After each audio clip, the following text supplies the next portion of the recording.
राज्यस्तरीय शिवजयंती घरगुती सजावट स्पर्धेचे आयोजन करण्यात आलेले होते.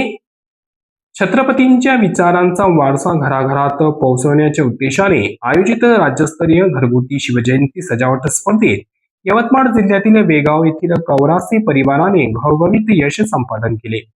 या स्पर्धेत कौरासे परिवाराला राज्यस्तरीय चतुर्थ प्रोत्साहनपर बक्षीस देऊन सन्मानित करण्यात आले. दिनांक 15 मार्च 2024 रोजी जगदंबा स्कूल चांदूर बाजार येथे छत्रपती शिवराय युवा विचार कृती संमेलन व बक्षीस वितरण सोहळा उत्साहात पार पडला. याप्रसंगी सेवानिवृत्त पोलीस उपनिरीक्षक पांडुतात्या कौरासे, वंदना कौरासे, अनिकेत आणि दिग्विजय कौरासे या संपूर्ण परिवाराचा गौरव करण्यात आला.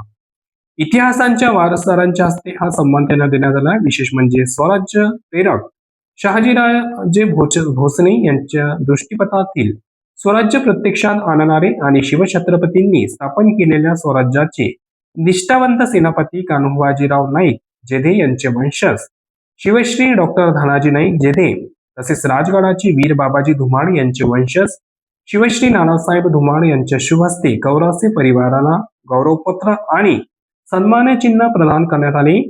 केवळ सजावट नव्हे तर विचारांचा प्रचार कौरासे परिवाराने केवळ आकर्षण सजावटच केली नाही तर समाजासमोर एक आदर्श निर्माण केला आहे. त्यांनी या निमित्ताने गोविंद पानसरे लिखित शिवाजी कोण होता या पुस्तकाच्या 100 प्रतीचे मोफत वाटप करून शिवरायांचा खरा इतिहास तरुण पिढीपर्यंत पोहोचवण्याचे मोलाचे कार्य केले.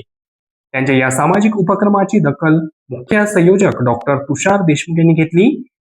या सोहळ्याला शिवव्याख्यात्याचे कपिल ढोले अकोला, जिजाऊ ब्रिगेडच्या प्रदेशाध्यक्ष सीमाताई बोकी, विचारवंत प्रेमकुमार बोकी आणि प्रसिद्ध वक्ते प्रवीण देशमुख यांची प्रमुख उपस्थिती होती. शिवरायांच्या शूर सेनापतींच्या वंशजांच्या हस्ते सन्मान होणे आमच्यासाठी भाग्याचा क्षण आहे. आम्ही स्वतःला धन्य मानतो आणि स्वराज्याच्या या वारसादारांप्रती कृतज्ञता व्यक्त करतो, अशी भावना पांडुतात्या कौसारे यांनी यावेळी व्यक्त केली. कौरासे परिवारासह सध्या संपूर्ण यवतमाळ जिल्ह्यातून आणि शिवप्रेमींकडून अभिनंदनाचा वर्षाव होत आहे.